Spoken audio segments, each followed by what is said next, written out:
मुख्यमंत्री शुभेंदु अधिकारी महाशय स्वागतम। वंदे मातरम, वंदे मातरम। भारत माता की, भारत माता की।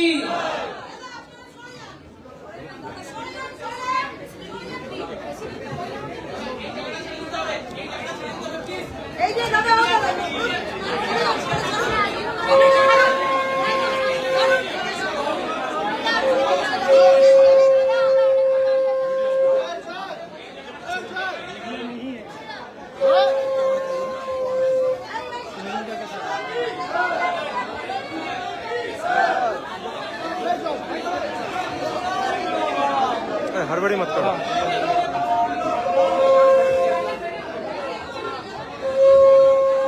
পুষ্পস্তবক দিচ্ছেন আমাদের মহিলা মোর্চার সভানেত্রী মাননীয় মুখ্যমন্ত্রী শুভেন্দু অধিকারীকে। ভারত মাতা কি।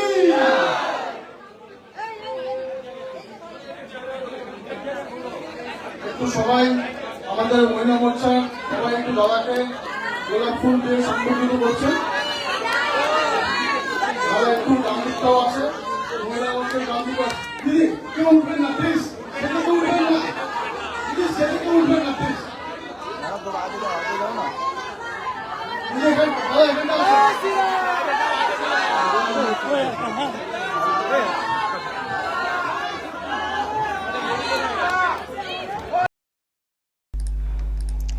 যেন হঠাৎ করে একটা উৎসব চলে এসছে বাংলা জুড়েই। শুভেন্দু অধিকারী মুখ্যমন্ত্রী হয়েছেন, নতুন মুখ্যমন্ত্রী, রাজ্যে পরিবর্তন এসছে, পরিবর্তন ঘিরে এবং শুভেন্দু অধিকারীকে ঘিরে যেন একটা উৎসব বাংলাতে। আজকে সকালে এইসব হয়েছে। কলকাতায় বিজেপির যে অফিস আছে সেখানে যখন উনি যান ওনাকে বরণ করার জন্যে এবং সংবর্ধনা জ্ঞাপন যাই বলি না কেন এইসব হয়েছে। এবং তার আগে সকালে শ্রমিক ভট্টাচার্যের বাড়িতেও গিয়েছিলেন, সেখানে সব হয়তো পরিকল্পনা হয়েছে, দপ্তর বন্টন হবে ইত্যাদি ইত্যাদি। আর এটাও একটা বার্তা শুভেন্দু অধিকারী যেন দিতে চাইলেন, দলের যা হবে তার নির্দেশে কাজ করব। অবশ্যই প্রশাসনিক কাজ নিরপেক্ষ দৃষ্টিতে হবে, কিন্তু মূল যে প্রিন্সিপাল, যে নীতি, যেভাবে এগোনো এবং দলও যেগুলো করতে চেয়েছিল সেগুলো কীভাবে হবে এইসব ব্যাপারগুলো জেনে নেওয়া। সব একক সিদ্ধান্ত সেটা না যেটা আগের মুখ্যমন্ত্রী করে গেছেন। আমি সব না কারো কথা শুনতেন, না কাউকে কিছু বলতে দিতেন, কিছুই করতেন, সব একা একা সিদ্ধান্ত নিতেন, সবাইকে চাপিয়ে দিতেন।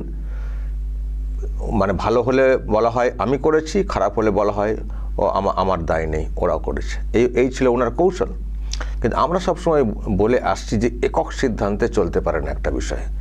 একটা রাজ্যের ভালো মন্দ অনেকগুলো অ্যাঙ্গেল থাকে না, সেগুলো ভাবতে হয়, কীভাবে কি এক্সিকিউট করতে হয়, তার একটা বুদ্ধিও নিতে হয়। একটা মানুষ সব জানেন, সব বোঝেন, স্বাস্থ্যও বোঝেন, শিক্ষাও বোঝেন, তারপরে দমকলও বোঝেন, সব বোঝেন, এইসব এত এটা সম্ভব না।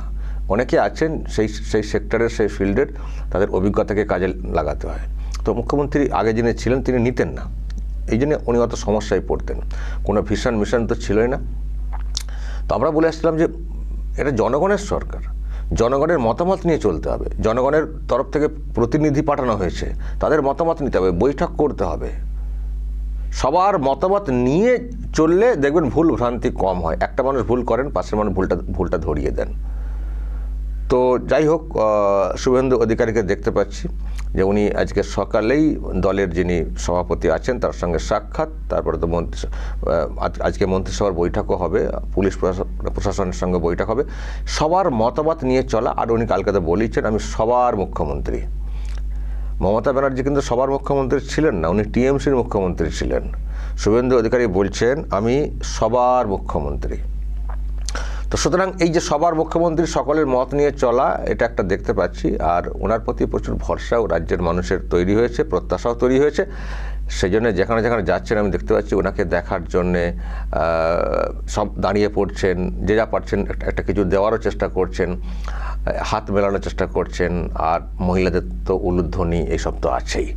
ফলে সব মিলিয়ে আমি যেটা দেখতে পাচ্ছি, এবং ওনার বাড়ির চিত্র গতকাল দেখছিলাম, এবং একটা অদ্ভুত ব্যাপার দেখলাম, যে দল বলে আমরা মা মাটি মানুষের দল, যার নেত্রী বলেন যে আমি মা মাটি মানুষের নেত্রী, তার বাড়ির সামনে সহজে ঢোকা যেত না। এত ব্যারিকেড, নানান সব যন্ত্রপাতি বসানো থাকতো, মানুষ যেতে পারতেন না। মানে শুধু উনি না, ওনার ভাইপো, বাপরে বাপ, একজন এমপি, দলের একটা দায়িত্বে আছেন, তিনিও এমন ভাব যেন রাষ্ট্রপতি হয়ে গেছেন, এত তার সিকিউরিটি পুরো এ জুড়ে। তো মানে শুভেন্দু অধিকারীর যে প্রোগ্রামটা আমি গতকাল দেখছিলাম, দর্শক মিডিয়াতে দেখাচ্ছিল, বাড়ির সামনে কোনো ব্যারিকেড নেই, যেমন তেমনই, বরং আরও আলগা করে দেওয়া হয়েছে। জান, এটা জনগণের সরকার, জনগণের মানে মুখ্যমন্ত্রী, তো সমস্যা কোথায়? তাহলে ওই সিকিউরিটি যেটা কালীঘাটে কলকাতার বুকে দেখতাম, ওই রকম ওনার বাড়ি কাঁথিতে ওইসব কিছুই নেই, কিছুই নেই। তবে আমি বলবো শুভেন্দুকে টার্গেট তো একটু বেশি আছে, পিএকে যেভাবে মেরে দেওয়া হলো, ওনার সিকিউরিটি বৃদ্ধি করাটা প্রয়োজন আছে। এটা আমার ব্যক্তিগত মত, কিন্তু উনি সেটা চাইছেন না, যেটা বুঝতে পারছি। উনি জনগণের সব ঠিক আছে, মানুষ চাইলে তার সঙ্গে মিশুন, কিন্তু তাকে প্রত্যেকে একটু সার্চ করে নিয়ে করতে হবে আর কি, কার মনে কী আছে। দেখছেন তো কোথায় ইউপি থেকে এসে নাকি মেরে দিয়ে চলে গেছে, ইউপি থেকে ধরা পড়েছে, শুনেছেন তো। আর আমরা বলেছিলাম যে এর পেছনে একটা বিরাট মানে বৃহৎ ষড়যন্ত্র থাকতে পারে, পাপ্পুদের হাত থাকতে পারে, পাপ্পুদের। তো দেখা যাক ওখান থেকে কী আসছে। সুতরাং সিকিউরিটিটা প্রয়োজনও আছে, কিন্তু উনি সবার সঙ্গে মিশে থাকতে চাইছেন। তো দেখা যাক উনি কীভাবে আগামী দিনে থাকতে পারেন, কিন্তু কাজটা অবশ্যই করতে হয়, প্রত্যাশা প্রচুর। তবে আশা করা যায় ওনার যে মানে কাজের প্রতি যে মানে মনোসংযোগ, দেখেছেন তো 21-এর পর থেকে ওই রকম দলটাকে যেভাবে চুরমার করে দেওয়ার চেষ্টা হচ্ছিল, সেটাকে কীভাবে উনি রুখেছিলেন, কত প্ল্যানিং, কত পরিশ্রম, কত বাধাকে সরিয়ে ওনার এগিয়ে যাওয়া। তো একটা কাজের প্রতি একটা জেদ আছে। তো এখন উনি এই ক্ষমতাটা পেয়েছেন, একটা বিরাট ব্যাকআপও পেয়েছেন। বিজেপির মতো দল ফিনান্সিয়াল ব্যাকআপ খুব ভালো হবে, মানে কেন্দ্রের সরকার চলছে। ফলে উনি কিন্তু কাজ করে দেখানোরও স্কোপ পাবেন। তো বাংলার মানুষের প্রত্যাশা অনেকটা আছেই। তো আশা করা যায় ভালো কিছু হবে আর কি। যা হয়ে গেছিলো রাজ্যটার, তার থেকে তো ভালো কিছু হবেই। কিন্তু দর্শক, আমি যে আপডেটটা দিয়ে আপনাদেরকে শেষ করব এখানে, আমি একটা খবর করেছিলাম কিছুদিন আগে। আমি দুরকম কথা বলেছিলাম যে ইঙ্গিত যা পাচ্ছি তাতে শুভেন্দু অধিকারী ভবানীপুরেই থাকবেন এমএলএ, আর নন্দীগ্রামটা তাকে ছাড়তে হবে, কারণ দুটো জায়গার এমএলএ থাকা তো যাবে না, একটা ছাড়তে হবে। তো নন্দীগ্রামটাই উনি ছাড়বেন, ইঙ্গিত যা পাচ্ছি। আর যেটা বলেছিলাম যে কোনটা করা উচিত, আমি সেখানে বলেছিলাম ভবানীপুরটাতেই থাকা উচিত, আর নন্দীগ্রামটা ছেড়ে দিতে হবে, একটা ছাড়তে হবে। উচিতের ব্যাখ্যাটা কী দিয়েছিলাম, যে এই জন্যই ছেড়ে দেওয়াটা, মানে ভবানীপুরে থাকাটা উচিত, কারণ ভবানীপুরে যদি ছাড়েন তাহলে কিন্তু ভবানীপুরে আবার কিন্তু একটা বাই ইলেকশন হবে, আর বাই ইলেকশন হওয়া মানেই আবার কিন্তু উনি প্রার্থী হয়ে যাবেন। উনি প্রার্থী হবেনই, উনি যাবে হেরেছেন, ওনার আর পলিটিক্সে থাকাই উচিত না। একজন মানুষের কাছে দুবার হেরেছেন, মানে কেরিয়ারটা কীরকম দাগ পড়েছে, আর ওনার পলিটিক্স করাই উচিত না, সন্ন্যাস নিয়ে নেওয়া উচিত। আমি বলেছিলাম দর্শক, যদি ভবানীপুরে বাই ইলেকশন হয়, উনি ফের দাঁড়াবেন, হয়তো জিততে পারবেন না, বা আবার অন্য কেউ দাঁড়ালে সেখানে জানি না কী হবে। শুভেন্দু দাঁড়িয়েছিলেন বলে সহজে জয়টা চলে এসছে, কিন্তু উনি ট্রাই করবেন, উনি ফের কিন্তু দাঁড়াবেন, ফের সেই ওনার বক্তব্য মিথ্যাবাদী আবার প্রচারের সময় শুনতে হবে, ফলে আবার যেন কোথাও প্রাসঙ্গিক হয়ে ওঠার চেষ্টা করবেন। তো যখন উনি অপ্রাসঙ্গিক হয়ে গেছেন, ওনাকে কেন সেই স্কোপটা দেব? ফলে শুভেন্দুর ভবানীপুরেই থাকা উচিত, যাতে ওখানে অন্তত বাই ইলেকশন না হয়। নন্দীগ্রামে বাই ইলেকশন হলে হবে, পারলে ওখানে গিয়ে দাঁড়ান না একবার, ওখানে দাঁড়ান, ওখানে উনি আর দাঁড়াতে যাবেন না, এটা শিওর। কিন্তু ভবানীপুরে যদি বাই ইলেকশন হয়, মমতা ব্যানার্জি ফের কিন্তু প্রার্থী হবেন, আর জেতার জন্য মরিয়া হয়ে উঠবেন। ফলে আর ওনাকে পলিটিক্সে প্রাসঙ্গিক করাটা ঠিক না। ফলে ভবানীপুরে শুভেন্দু থাকা উচিত। আর ভবানীপুরের মানুষেরও অনেক প্রত্যাশা তৈরি হয়েছে, ওখানে অনেক সিন্ডিকেট রাজ, তোলাবাজি এসব তো হয়েছে। ফলে যখন উনি জিতেছেন, মানুষ আশা পেয়েছেন। নন্দীগ্রাম তো অনেক মুক্ত, এইসব জিনিস থেকে অনেক মুক্ত, এবং উনি তো ওখানে এমএলএ ছিলেন, তো ফলে এই সিন্ডিকেট রাজ এসব থেকে তো ওখানে মুক্ত আছেই। ওখানে কাজ তো অনেকটাই করেছেন, আর মুখ্যমন্ত্রী যখন আছেন উনি ওখানের কাজ এমনিতেই করতে পারবেন। আর উনি বলেওছেন যে যখন ফিরোজা বিবি এমএলএ ছিলেন তখন আমিই তো কাজ করতাম, তো অসুবিধা নেই, আমি না থাকলেও কাজ হবে, এটা আগের দিনে গিয়ে ইঙ্গিতটা দিয়েও এসছেন। তো কিন্তু এখানে ভবানীপুরে যে র্যাকেট আছে সব ওগুলোকে ভাঙতে হবে, তো সেই জন্য ওনাকে থাকতে হবে। তো এখানে থাকলে ভবানীপুরের মানুষেরও ভালো হবে, আমরা অনেক কিছু দেখতে চাই। ওই ব্যানার্জি পরিবারের কাজ কারবার সেটা কীভাবে ধূলিসাৎ হয়ে যাবে, অপকর্মগুলো, সেটাও দেখতে চাই।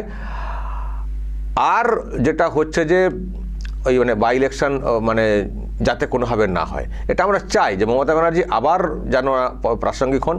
আমরা এমনিতেই চেয়েছি, আপনাদেরকে বলেওছি, আমরা চাই যে টিএমসি নামক দলটা ঝাঁপ বন্ধ হয়ে যায়, কারণ এই দলটা ফিরলে, একে প্রাসঙ্গিক করলে যে শান্তি, একটা উৎসবের আমেজ আমরা দেখতে পাচ্ছি, ওটা থাকবে না, নষ্ট হয়ে যাবে।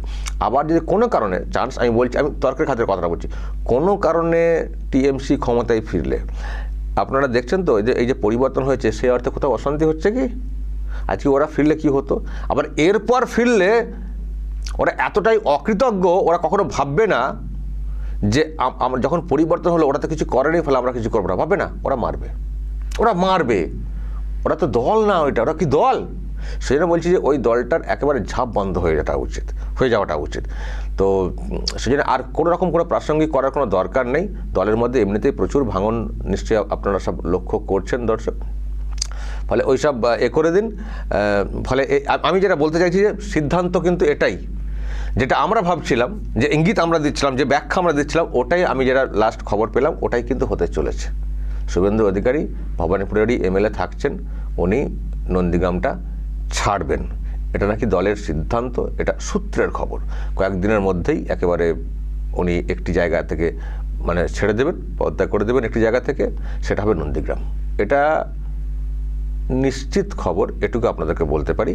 আর পুরোপুরি নিশ্চিত হতে গেলে একটু অপেক্ষা করতে হবে, কয়েকদিন, বেশি দিন সময় লাগবে না, কয়েকদিনের মধ্যে, 2-1 দিনের মধ্যেই হয়তো আপনারা দেখতে পাবেন নন্দীগ্রাম থেকে উনি সরে আসছেন। নন্দীগ্রাম মানুষকে দুঃখ পাওয়ার কোনো কারণ নেই, কারণ উনি হয়ে গেছেন মুখ্যমন্ত্রী, আপনাদের ঘরের ছেলে। আপনাদেরকে ভাবতে হবে যে বড় টার্গেট, যেমন ওনাকে প্রাক্তন করেছেন, যেমন সরকারে বদল ঘটানো হয়েছে, তেমনি ওনাকে একেবারে পলিটিক্স থেকে অপ্রাসঙ্গিক করে দিতে চান শুভেন্দু অধিকারী। নিশ্চয়ই এটা আপনারা মেনে নেবেন যে একেবারে মানে সেই ঢাকি সমেত বিসর্জন বলা হয় না, একেবারে পুরো ঝাঁপ বন্ধ করে দেওয়া হবে। তার জন্য ওনাকে ভবানীপুরে থাকতে হবে, এই যুক্তিটা মানবেন, দুঃখ পাবেন না, কাজ তো উনি করবেন বলেইছেন। দর্শক বলবেন যা বলার এবং নজর রাখবেন আরামবাগ টিভিতে।